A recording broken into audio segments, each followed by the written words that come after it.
Hello welcome back to 3D family. അപ്പോൾ എല്ലാവരും സുഖമായിട്ടിരിക്കുന്നല്ലോ അല്ലേ? നമ്മളിവിടെ സുഖമായിട്ടിരിക്കുന്നു. എൻ്റെ പേര് ദീപ്തി ദിലീപ്. അപ്പോൾ ഇന്നത്തെ വ്ളോഗ് വന്നിട്ട് നിങ്ങളെല്ലാവരും ഇഷ്ടപ്പെടുന്ന മോർണിംഗ് റുട്ടീൻ വീഡിയോയുമായിട്ടാണ് വന്നിരിക്കുന്നത്. രാവിലെ ഒരു 5:30 തൊട്ട് ഒരു 10 മണി വരെയുള്ള എൻ്റെ റുട്ടീനാണ് ഞാൻ ഈ വീഡിയോക്കകത്തോട് ഷെയർ ചെയ്യുന്നത്. അപ്പോൾ എന്തായാലും നിങ്ങൾ വീഡിയോ സ്കിപ്പ് ചെയ്ത് ഫുള്ളായിട്ട് കാണുക. റെസിപ്പീസൊക്കെ ഇൻക്ലൂഡ് ചെയ്തിട്ടുണ്ട്. അപ്പോൾ രാവിലെ ഒരു 5:30 കഴിഞ്ഞപ്പോഴത്തേക്ക് ഞാൻ എണീറ്റിട്ട് അപ്പോൾ അതൊക്കെ കിച്ചണിലേക്ക് വന്നതാണ് കേട്ടോ. അപ്പോൾ കിച്ചണിലേക്ക് വന്നപ്പോഴത്തേക്കും ദിനു ജിമ്മിന് പോകാനായിട്ട് റെഡി ആയിട്ടുണ്ട്. അപ്പോൾ ദിനു മുട്ടയാണെങ്കിലും പുഴുങ്ങാനിട്ടിട്ടുണ്ട്. പിന്നെ ജിമ്മിൽ പോകുമ്പോൾ കുടിക്കാനായിട്ടുള്ള വെള്ളം ബോട്ടിലാക്കി എടുത്തിട്ടുണ്ട്. അപ്പോൾ തലേന്ന് രാത്രി തന്നെ ജിമ്മിൽ കൊണ്ടുപോകാനായിട്ടുള്ള വെള്ളം ഞാനൊന്ന് തിളപ്പിച്ച് വെക്കും. അപ്പോൾ അത് രാവിലെ ദിനം ജസ്റ്റ് ഒന്ന് ചൂടാക്കി ഒഴിച്ചെടുത്തോണ്ട് പൊക്കോളും.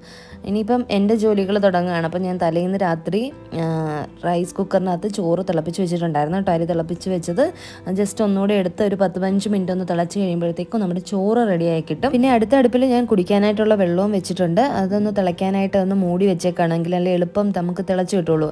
അപ്പോൾ ഇതിൽ ഏതെങ്കിലും ഒന്ന് റെഡിയായിട്ട് മാറ്റിയിട്ട് വേണം ഇനിയിപ്പോൾ അടുത്ത സാധനങ്ങൾ കുക്ക് ചെയ്തെടുക്കാനായിട്ട്. അപ്പോൾ ഇതിനും ആ സമയം കൊണ്ട് ജിമ്മിലേക്ക് പോകാനായിട്ട് ഇറങ്ങി കേട്ടോ. ഇന്നിനിയിപ്പോൾ ഞാൻ കടലക്കറിയാണ് കേട്ടോ ഉണ്ടാക്കുന്നത്. പക്ഷേ കടല തലേന്ന് വെള്ളത്തിലിടാനായിട്ട് ഞാൻ മറന്നു പോയിട്ടുണ്ടായിരുന്നു. അപ്പോൾ ഞാൻ എങ്ങനെയാണ് പെട്ടെന്ന് കടല കുതിർത്തെടുക്കുന്നതെന്ന് കിച്ചൺ ടിപ്സിൽ പറഞ്ഞിട്ടുണ്ടായിരുന്നു ഇതിന് മുന്നേ അപ്ലോഡ് ചെയ്ത വീഡിയോയ്ക്കകത്ത്. അതുപോലെയാണ് കേട്ടോ ഞാനിപ്പോൾ ചെയ്തത്. അപ്പോൾ കടല നന്നായിട്ട് വാഷ് ചെയ്തതിന് ശേഷം ചൂട് നിൽക്കുന്ന ഒരു പാത്രത്തിൽ നമ്മൾ കുറച്ച് തിളച്ച വെള്ളത്തിലേക്ക് കടല ഇട്ട് കൊടുത്തിട്ട് അതൊന്ന് അടച്ചു വയ്ക്കുക. ഏകദേശം ഒരു അരമണിക്കൂർ അതങ്ങനെ ഇരിക്കുമ്പോഴത്തേക്കും നമ്മൾ 6 മണിക്കൂറൊക്കെ കടല ഇട്ട് കുതിർത്തെടുക്കുന്നത് പോലെ തന്നെ കുതിർന്ന് കിട്ടും കേട്ടോ. അപ്പം കൂടുതൽ സമയം വെക്കാൻ പറ്റുമെങ്കിൽ 1 മണിക്കൂർ വരെയൊക്കെ വെക്കാം. അപ്പോൾ ഇന്ന് ഞാൻ ഈ കടലക്കറി വെക്കുന്ന റെസിപ്പിയും കൂടെ ഷെയർ ചെയ്യുന്നുണ്ട് കേട്ടോ. അപ്പോൾ അതിന് വേണ്ടിയിട്ട് ഞാൻ 1 കപ്പ് കടലയായിരുന്നു എടുത്തിരുന്നത്. 250 ml കപ്പിൽ 1 കപ്പ് കടല കുതിർക്കാൻ എടുത്തിട്ടുണ്ടായിരുന്നു. അതിലേക്ക് 1.5 സവോള, ഒരു വലിയ സവോളയും ഒരു ചെറിയ സവോളയുടെ പകുതിയും കൂടിയാണ് കേട്ടോ എടുത്തത്.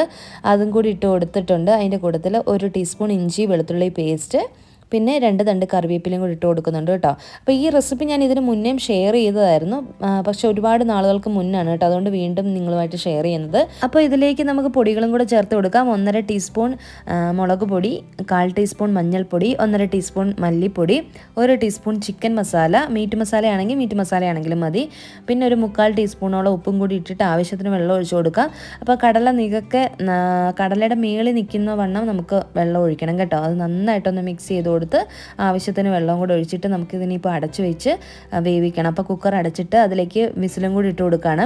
അപ്പോൾ കടല വേവിക്കുമ്പോൾ ശ്രദ്ധിക്കേണ്ടത്, നമ്മൾ ഫസ്റ്റ് വിസിൽ ഹൈ ഫ്ലെയിമിൽ വെച്ചതിന് ശേഷം പിന്നെ ലോ ഫ്ലെയിമിലേക്ക് ആക്കി ഒരു 20-25 മിനിറ്റ് കുക്ക് ചെയ്യുക. അങ്ങനെ ആകുമ്പോഴത്തേക്കും കടല നന്നായിട്ട് വെന്ത് കിട്ടും. അതിപ്പം ഏത് കടല വേവിക്കണമെങ്കിലും, വെള്ളക്കടലയാണെങ്കിലും ബ്രൗൺ കടലയാണെങ്കിലും അങ്ങനെ ചെയ്താൽ മതിയാവും. നമുക്ക് നന്നായിട്ട് വെന്ത് കിട്ടും കേട്ടോ. അപ്പോൾ ആ സമയം കൊണ്ട് പാത്തുവാണെങ്കിൽ കട്ടിലേൽ നിന്ന് എഴുന്നേറ്റ് ഇവിടെ സെറ്റിയിൽ വന്ന് കിടപ്പുണ്ട് കേട്ടോ. അവൾക്ക് നമ്മൾ ഉണർന്നു കഴിഞ്ഞ് കഴിഞ്ഞാൽ അവൾക്ക് തന്നെ കിടക്കാനായിട്ട് മടിയാണ്. അല്ലെങ്കിൽ നമ്മൾ ആരെങ്കിലും അവളുടെ കൂടെ കിടക്കണം. അപ്പോൾ അവൾ വന്ന് കിടന്നപ്പോൾ അവൾക്ക് പുതപ്പൊക്കെ ഇട്ട് പുതപ്പിച്ച് പിന്നെ ഞാൻ കട്ടനൊക്കെ അടച്ച് വിൻഡോ ഒക്കെ അടച്ചിട്ടുണ്ട് കേട്ടോ, തണുക്കണ്ടാന്ന് വിചാരിച്ചിട്ട്. ബാൽക്കണിയൊക്കെ അടച്ചിട്ടു. അപ്പോഴേക്കും നമ്മുടെ ചോറൊക്കെ വെന്ത് വന്നിട്ടുണ്ടായിരുന്നു. അപ്പോൾ ഞാനതൊന്ന് വാർത്തിടുകയാണ് കേട്ടോ. അങ്ങനെ ചോറ് എളുപ്പം നമുക്ക് റെഡിയായി കിട്ടി. ഇനിയിപ്പോൾ കറിക്ക് വേണ്ടിയിട്ട് തേങ്ങ ഞാൻ ഫ്രീസറിൽ നിന്ന് എടുത്തത് ഓവനിൽ വെച്ചൊന്ന് ചൂടാക്കാൻ പോവാണ് കേട്ടോ. അപ്പോൾ ഞാനൊരു 1/4 ഗ്ലാസോളം തേങ്ങ ചിരകിയത് എടുത്തിട്ടുണ്ട്. അത് ഓവനിൽ വെച്ചിട്ട് ഒരു 30 സെക്കൻഡ് ചൂടാക്കുമ്പോഴത്തേക്കും നമ്മുടെ നോർമൽ ടെമ്പറേച്ചറിലേക്ക് വരും. അപ്പോൾ അങ്ങനെ ഞാനതൊന്ന് ചൂടാക്കി എടുക്കാൻ പോവാണ്. അപ്പം ഇന്ന് പാവയ്ക്ക മെഴുക്കുരട്ടിയും കടലക്കറിയാണ് കേട്ടോ ഉണ്ടാക്കുന്നത്. അപ്പോൾ പാവയ്ക്ക മെഴുക്കുരട്ടി വെക്കാനായിട്ട് വെളിച്ചെണ്ണയിലേക്ക് ഞാനൊരു 2 സവാള അരിഞ്ഞത് ഇട്ട് കൊടുത്തിട്ട് നന്നായിട്ടൊന്ന് വഴറ്റിയെടുക്കുകയാണ്. അതിൻ്റെ കൂട്ടത്തിൽ കുറച്ച് തേങ്ങാക്കൊത്തും കൂടി ഇട്ട് കൊടുക്കുന്നുണ്ട്. അപ്പോൾ തേങ്ങാക്കൊത്തൊക്കെ നമ്മൾ ഈ മെഴുക്കുരട്ടിക്കകത്ത് ഇടുമ്പോഴത്തേക്കും നല്ല ടേസ്റ്റ് ആയിരിക്കും. അതിപ്പോൾ പാവയ്ക്കാണെങ്കിലും പയറാണെങ്കിലും ഒക്കെ വെക്കുമ്പോൾ നല്ല ടേസ്റ്റാണ്. അപ്പം കുറച്ച് തേങ്ങാക്കൊത്തും അതിൻ്റെ കൂട്ടത്തിൽ തന്നെ കുറച്ച് കറിവേപ്പിലയും കൂടി ഇട്ട് കൊടുത്തിട്ട് നന്നായിട്ടൊന്ന് വഴറ്റിയെടുക്കുന്നുണ്ട്. അപ്പോൾ ആവശ്യത്തിന് ഉപ്പും കൂടെ ചേർത്ത് കൊടുക്കുക. അപ്പോൾ പാവയ്ക്കൊക്കെ ആകുമ്പോൾ കുറച്ചധികം ഉപ്പ് വേണ്ടി വരും. അതിലേക്ക് 1 ടീസ്പൂൺ മല്ലിപ്പൊടി, 1 ടീസ്പൂൺ മുളക് പൊടി. നമ്മൾ മഞ്ഞൾപ്പൊടി ചേർക്കത്തില്ല കേട്ടോ, കാരണം മഞ്ഞൾപ്പൊടി ചേർത്ത് കഴിഞ്ഞാൽ പാവയ്ക്കയുടെ കയ്പ്പ് കൂടും. അതിൻ്റെ കൂട്ടത്തിൽ നമ്മൾ കുരുമുളക് പൊടി ഒരു 1/2 ടീസ്പൂണും കൂടി ഇട്ട് കൊടുത്തിട്ടുണ്ടായിരുന്നു. എന്നിട്ട് നന്നായിട്ടൊന്ന് മിക്സ് ചെയ്ത് അതൊന്ന് വഴറ്റിയെടുക്കുക. അതൊന്ന് വഴണ്ട് വരുമ്പോൾ പാവയ്ക്ക അരിഞ്ഞത് ചേർത്ത് കൊടുക്കുക. അപ്പം ഞാൻ 2 പച്ച പാവയ്ക്ക, നമ്മൾ ഈ ഒരു കളറിലുള്ള കയ്പ്പ് കൂടിയ പാവയ്ക്കാണ് കേട്ടോ. മറ്റേ നമുക്ക് ലൈറ്റ് പച്ച കളറിലുള്ള പാവയ്ക്ക കിട്ടില്ലേ, അതിന് ഈ ഒരു പാവയ്ക്കക്കാട്ടിലും കയ്പ്പ് കുറവാണ്. അപ്പോൾ പാവയ്ക്കയൊക്കെ നന്നായിട്ടൊന്ന് മിക്സ് ചെയ്തതിന് ശേഷം മൂടി വെച്ചിട്ട് വേവിക്കാനായിട്ട് വെച്ചിട്ടുണ്ട്. ഇനിയിപ്പോൾ തേങ്ങയൊന്ന് നമുക്ക് അരച്ചെടുക്കണം. അതിന് തേങ്ങയുടെ കൂട്ടത്തിൽ അതിലേക്ക് ഒരു 1/4 ടീസ്പൂണോളം പെരിഞ്ചീരകം കൂടി ഇട്ട് കൊടുത്തിട്ടുണ്ട്.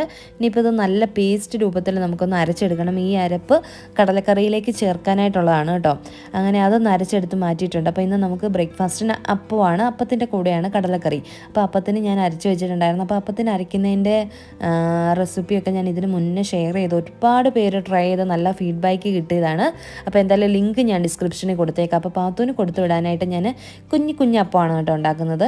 അപ്പോൾ അതാകുമ്പോൾ അവളുടെ ടിഫിൻ ബോക്സിൽ വെക്കാനായിട്ടും പറ്റും, അവൾ കഴിക്കുകയും ചെയ്തോളും. അപ്പം ദോശയൊക്കെ ഉണ്ടാക്കുന്നത് പോലെ തന്നെ കുഞ്ഞു അപ്പമാണ് ഉണ്ടാക്കുന്നത്. ഇനിയിപ്പോൾ നിങ്ങൾക്ക് ഷേപ്പറൊക്കെ ഉണ്ടെങ്കിൽ ആ ഷേപ്പർ ഇങ്ങനെ നമ്മളൊന്ന് വെച്ച് കൊടുത്താൽ അതിലേക്ക് ഈ ഒരു മാവ് ഫില്ല് ചെയ്താൽ ആ ഒരു ഷേപ്പിൽ നമുക്ക് അപ്പമാണെങ്കിലും ദോശയാണെങ്കിലും ഒക്കെ ഉണ്ടാക്കിയെടുക്കാനായിട്ട് പറ്റും. എന്നിട്ട് അവർക്ക് ടിഫിൻ ബോക്സിൽ വെച്ച് കൊടുക്കാം.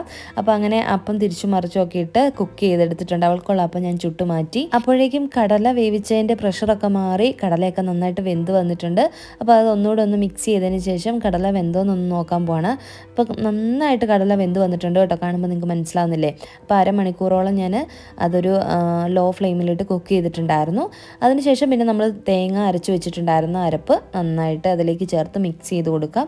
അപ്പോൾ ആ തേങ്ങ അരപ്പ് ചേർക്കുമ്പോൾ മിക്സിയുടെ ജാറിലേക്ക് കുറച്ച് വെള്ളം കൂടി ഒഴിച്ചിട്ട് നന്നായിട്ടൊന്ന് മിക്സ് ചെയ്ത് അതും കൂടെ ഒന്ന് ചേർത്ത് കൊടുത്ത് ഇളക്കാണ് കേട്ടോ. ഇനിയിപ്പോൾ ഇതൊന്ന് തിളച്ച് വന്നാൽ തേങ്ങയുടെയൊക്കെ ആ ഒരു പച്ച ടേസ്റ്റ് മാറണം. അപ്പോൾ കടലക്കറി ഇവിടെ റെഡിയാവുന്ന ടൈം കൊണ്ട് ഞാൻ മുട്ടയുടെ തോടൊക്കെ പൊളിച്ച് മാറ്റിയിട്ടുണ്ട്.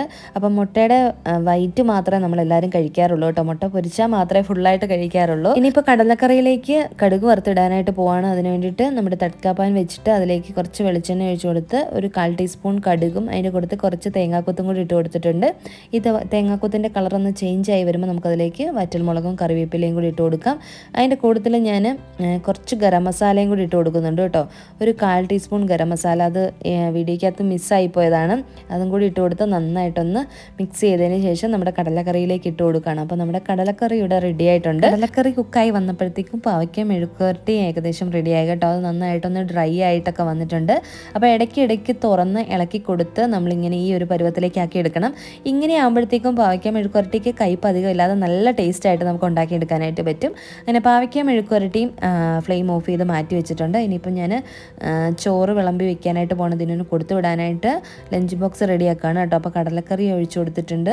അതിൻ്റെ കൂട്ടത്തിൽ പാവയ്ക്ക മെഴുക്കുവരട്ടി ഇട്ട് കൊടുക്കുകയാണ് കേട്ടോ. അപ്പോൾ പാവയ്ക്ക മെഴുക്കുവരട്ടി ഒരു സൈഡിലേക്ക് ആക്കിയിട്ട് ചമ്മന്തിപ്പൊടിയും കൂടെ അതിലേക്ക് വെക്കുന്നുണ്ട്. അപ്പോൾ ചമ്മന്തിപ്പൊടി വീട്ടിൽ നിന്ന് അമ്മ ചമ്മന്തിപ്പൊടി ഇടിച്ച് തന്നു വിട്ടതായിരുന്നു. പിന്നെ ചോറും കൂടെ വെക്കുന്നുണ്ട്. അപ്പം ചോറും കടലക്കറിയും ചമ്മന്തിപ്പൊടിയും അതുപോലെ തന്നെ പാവയ്ക്ക മെഴുക്കുവരട്ടിയാണ് ഇന്നത്തെ ലഞ്ചിന് കൊടുത്തു വിടുന്നത്. കൂടാതെ നാരങ്ങാച്ചാറും പപ്പടവും ഇന്നലത്തെ മോരുകറിയൊക്കെ ഇരിപ്പുണ്ട് കേട്ടോ ഉച്ചക്കത്തേക്കിന്. പാത്തുവിനുള്ളത് റെഡിയാക്കി എടുക്കുകയാണ്. പാത്തുവിന് അപ്പം തന്നെയാണ് കൊടുക്കുന്നത്. അതിൻ്റെ കൂട്ടത്തിൽ കടലക്കറിയും വെക്കുന്നുണ്ട്. അവൾ കടലക്കറി കൂട്ടി കഴിച്ചോളും. അതിപ്പം ഏത് കറിയാണെങ്കിലും വെച്ച് കൊടുത്തു കഴിഞ്ഞാൽ രാവിലത്തെ കറികളൊക്കെ അവൾ അത്യാവശ്യം കഴിച്ചോളും കേട്ടോ. അത് തന്നെ എനിക്ക് വലിയൊരു സമാധാനമാണ്. കൂട്ടത്തിൽ കപ്പ് കേക്കാണ് ഇന്ന് കൊടുത്തു വിടുന്നത്. അപ്പോൾ കപ്പ് കേക്ക് സാധാരണ ഞാൻ വീട്ടിൽ തന്നെ ഉണ്ടാക്കാറാണ് പതിവ്. ഇതിപ്പം നമ്മൾ പുറത്തുനിന്ന് മേടിച്ചതായിരുന്നു കേട്ടോ. അപ്പോൾ കപ്പ് കേക്കിൻ്റെ കൂട്ടത്തിൽ 2-3 കാഷ്യൂനട്ടും കൂടെ വെച്ച് കൊടുക്കും. അതെന്നും ഞാൻ കാഷ്യൂനട്ട് വെച്ച് കൊടുക്കാറുണ്ട്. പിന്നെ ഓരോരോ ബാക്കി ഐറ്റംസൊക്കെ ഒന്നും മാറാറുണ്ടെന്നേ ഉള്ളൂ കേട്ടോ. അപ്പോൾ പാത്തുവിൻ്റെ ടിഫിനും റെഡി ആയിട്ടുണ്ട്. പാത്തു പിന്നെ ഉച്ചക്കത്തേത് ഇവിടെ വന്നിട്ടാണ് ഉണ്ണുന്നത്. ഒരു 12:45 ആകുമ്പോഴത്തേക്കും അവൾ വീട്ടിൽ വരും. അപ്പം പാത്തു ഉറക്കമൊക്കെ എഴുന്നേറ്റ് വന്ന് എൻ്റെ അടുത്ത് ഇങ്ങനെ ഓരോ വർത്തമാനമൊക്കെ പറഞ്ഞ് നിൽക്കുകയാണ് കേട്ടോ. അപ്പം അതുവരെ ആയ പാത്രങ്ങളൊക്കെ ഞാൻ വേഗം ഒന്ന് കഴുകി കിച്ചൺ അത്യാവശ്യം ഒന്ന് നീറ്റാക്കി ഇടാമെന്ന് വിചാരിച്ചു. ഇനിയിപ്പോൾ പാത്തുവിനെ റെഡിയാക്കാനായിട്ടുള്ള പരിപാടി നോക്കണം. അപ്പോൾ പാത്രങ്ങളെല്ലാം കഴുകിയതിന് ശേഷം അപ്പം ചുടാനായിട്ട് പോവാണ്. അപ്പോൾ ദിനുവിനും പാത്തുവിനും രാവിലെ കഴിക്കാനായിട്ടുള്ള അപ്പമാണ് കേട്ടോ ചുട്ടെടുക്കുന്നത്. ഞാൻ പിന്നെ ചൂടോടെ ചുട്ടാണ് കഴിക്കാറ്.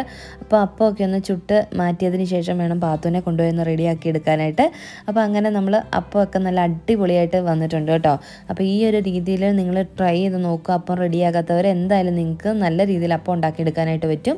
അപ്പോൾ ദിനു ജിമ്മിൽ നിന്നൊക്കെ വന്നിട്ടുണ്ടായിരുന്നു. ദിനു അങ്ങനെ ഓഫീസിലേക്ക് പോകാനായിട്ട് കുളിച്ച് റെഡിയായി വന്നതാണ്. ഇനിയിപ്പം ദിനു ബ്രേക്ക്ഫാസ്റ്റ് കഴിച്ചിട്ട് ഓഫീസിലേക്ക് പോകാനായിട്ട് ഇറങ്ങും. അങ്ങനെ ദിനു ഫുഡ് കഴിക്കുന്ന ടൈം കൊണ്ട് ഞാൻ പാത്തുവിനെ കൊണ്ടുപോയി മേലൊക്കെ കഴുകി യൂണിഫോമൊക്കെ ഇടിപ്പിച്ച് റെഡിയാക്കുകയാണ്. അങ്ങനെ ഫുള്ള് റെഡിയാക്കിയതിന് ശേഷം ഫുഡ് കൊടുക്കാമെന്നാണ് വിചാരിച്ചത് അവൾക്ക്. അങ്ങനെയാകുമ്പം വലിയ വഴക്കില്ലാതെ ധൃതിയൊന്നും വെക്കാതെ അവളെ സ്കൂളിലേക്ക് പറഞ്ഞു വിടാം. അപ്പോഴേക്കും ദിനു ഓഫീസിലേക്ക് പോകാനായിട്ട് ഇറങ്ങി കേട്ടോ.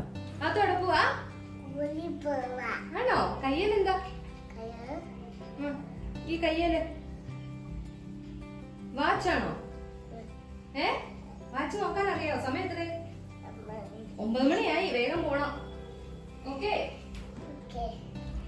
അങ്ങനെ പാത്തു ഫുള്ളായിട്ട് റെഡി ആയിട്ടുണ്ട്. ഇനിയിപ്പോൾ അവൾക്ക് ബ്രേക്ക്ഫാസ്റ്റ് കൊടുക്കുകയാണ്. അപ്പോൾ കടലക്കറിയും മുട്ടയാണ് കേട്ടോ കൊടുക്കുന്നത്. അപ്പം കൊടുക്കുന്നതിനിടയ്ക്ക് ഇങ്ങനെ ഓരോരോ കളികൾക്ക് വേണ്ടിയിട്ട് ഇങ്ങനെ എണീറ്റ് പോകും. എങ്ങനെയാണെങ്കിലും ഒരു 10-15 മിനിറ്റ് കൊണ്ട് കഴിപ്പിച്ച് തീർക്കും.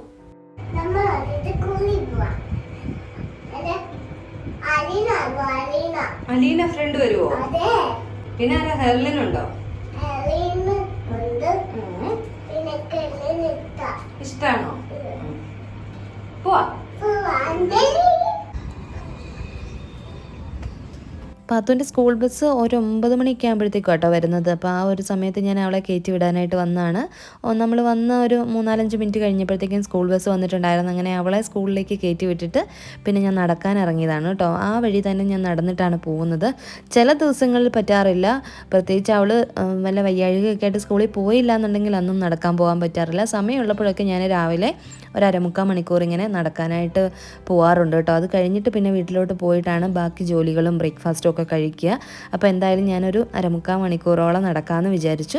പിന്നെ നടന്നിട്ട് വന്നിട്ട് ചൂടോടെ അപ്പമൊക്കെ ചുട്ട് നമ്മൾ നല്ല ടേസ്റ്റി ആയിട്ടുള്ള കടലക്കറിയും അതുപോലെ എഗ് വൈറ്റും കൂട്ടി ഞാൻ ബ്രേക്ക്ഫാസ്റ്റ് കഴിക്കാനായിട്ട് പോവാണ് കേട്ടോ. വന്നതിന് ശേഷം ഡ്രസ്സൊക്കെ മാറിയിട്ടാണ് കഴിക്കാനിരുന്നപ്പോഴത്തേക്കും കറണ്ടും പോയിട്ടുണ്ടായിരുന്നു. അപ്പോൾ ഞാൻ കഴിക്കാനിരിക്കുമ്പം എനിക്കിഷ്ടമുള്ള വീഡിയോസൊക്കെ വെച്ച് കണ്ടുകൊണ്ടാണ് കേട്ടോ കഴിക്കുന്നത്. കാരണം വേറെ ആരും വീട്ടിലില്ലല്ലോ, നമ്മൾ തന്നെയല്ലേ ഉള്ളൂ. അപ്പോൾ നല്ല റിലാക്സ്ഡ് ആയിട്ടിരുന്ന് കഴിക്കുന്ന സമയം എൻജോയ് ചെയ്തിരുന്ന് ഞാൻ കഴിക്കും. അത് കഴിഞ്ഞ് പിന്നെ കഴിച്ചു കഴിയുമ്പോൾ തന്നെ അത് മാറ്റി വെച്ചിട്ട് ബാക്കി ജോലികളിലേക്ക് പോകും. ഇല്ലാന്നുണ്ടെങ്കിൽ നമ്മുടെ ബാക്കി ജോലികളൊക്കെ പെൻഡിങ് ആവും. നമ്മളിങ്ങനെ മാറി മാറി ഓരോന്ന് കണ്ട് നമ്മുടെ സമയം പോകും കേട്ടോ. അങ്ങനെ ഞാൻ പതുക്കെ ഇരുന്ന് കഴിച്ചതിന് ശേഷം എഴുന്നേറ്റ് ബാക്കി ക്ലീനിങ് പരിപാടികളിലേക്ക് പോവാണ് കേട്ടോ. അപ്പോൾ ഞാൻ കിച്ചണൊക്കെ അത്യാവശ്യം നല്ല രീതിയിൽ ക്ലീൻ ആക്കിയിട്ടുണ്ടായിരുന്നു. പിന്നെ ക്വിക്കായിട്ട് നമ്മുടെ ഹോളും അതുപോലെ തന്നെ റൂംസും ഒക്കെ ഒന്ന് ക്ലീൻ ചെയ്യാനായിട്ട് പോവാണ്. അപ്പോൾ രാവിലെ നമുക്ക് സ്ഥിരമായിട്ടൊരു റുട്ടീൻ ഉണ്ടെങ്കിൽ ആ ഒരു റുട്ടീനിൽ തന്നെ പോവുകയാണെങ്കിൽ നമ്മുടെ ജോലികളൊക്കെ എളുപ്പം തീർക്കാനായിട്ടും പറ്റും. നമ്മുടെ വീടും നമ്മൾ താമസിക്കുന്ന ആ ഒരു പരിസരമൊക്കെ എപ്പോഴും വൃത്തിയാക്കി ഇടാനായിട്ടും പറ്റും കേട്ടോ. അപ്പം ഒന്നിനും സമയമില്ല എന്നും പറഞ്ഞ് മാറിയിരുന്നു കഴിഞ്ഞാൽ നമുക്ക് സമയം ഒന്നും ഉണ്ടാവില്ല. അതേസമയം എല്ലാത്തിനും കുറച്ച് നമ്മൾ ആ ഒരു സമയം കണ്ടെത്തി ചെയ്യണം. അതിപ്പം ഡെയിലി അങ്ങനെ തന്നെ ആകുമ്പോഴത്തേക്കും നമുക്ക് എന്തായാലും സമയം കിട്ടും. അപ്പോൾ അതുകൊണ്ട് തന്നെ എല്ലാവരും എല്ലാ ദിവസവും കുറച്ച് സമയം എല്ലാ കാര്യങ്ങൾക്ക് വേണ്ടിയിട്ട് മാറ്റി വയ്ക്കാനായിട്ട് ശ്രദ്ധിക്കുക.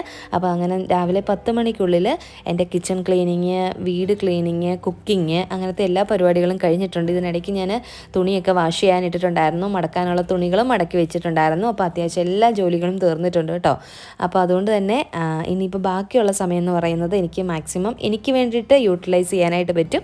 അപ്പോൾ ഇതൊക്കെയായിരുന്നു ഇന്നത്തെ വീഡിയോ. നിങ്ങൾക്ക് എല്ലാവർക്കും വീഡിയോ ഇഷ്ടപ്പെട്ട് കാണുമെന്ന് വിചാരിക്കുന്നു. ഇഷ്ടപ്പെട്ടെങ്കിൽ ലൈക്ക് ചെയ്യാനും ഷെയർ ചെയ്യാനും കമൻറ്റ് ചെയ്യാനും സബ്സ്ക്രൈബ് ചെയ്യാതെ കാണുന്നവർ സബ്സ്ക്രൈബ് ചെയ്യാനും മറക്കരുത്. അതുപോലെ തന്നെ നമ്മുടെ ഇൻസ്റ്റാ പേജും കൂടെ ഒന്ന് ഫോളോ ചെയ്യുക. പുതിയൊരു നല്ല വീഡിയോയുമായിട്ട് വരുന്നവരേക്ക് എല്ലാവർക്കും നന്ദി, നമസ്കാരം.